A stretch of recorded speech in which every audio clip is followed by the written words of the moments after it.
तेच मला बद्दल बोलायचं होतं की शाळेत म्हणजे आता सगळं आहे पण ते सुरू नसते, कारण की स्कूल्समध्ये तर पहिले ते वाटायला लागलं ते आहेत, पण रोबोटिक्सचे वगैरे जे आहेत ते त्याचे सेशन्स जे असतात, क्लासेस असतात ते कमी असतात.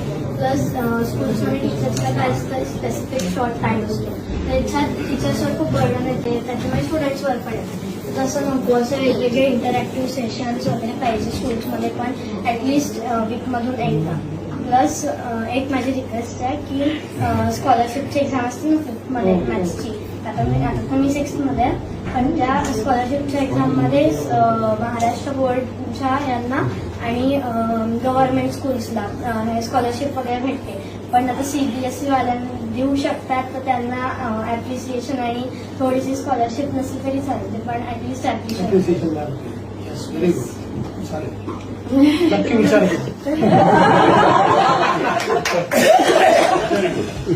स्कूलचं बुक्स तर आहे ते ठीक आहे, पण वजन बॅग्स खूप आहेत, मग ते शाळेमध्ये वगैरे लॉकर वगैरे सारखं पाहिजे, तर आपण जे घरी जे बुक्स पाहिजे ते फक्त घेऊन जाऊ शकतो, आणि जे ठेवायचं आहे, जे कामाचं नाही ते आपण साईड ठेवू शकतो, म्हणजे वजन पाहिजे.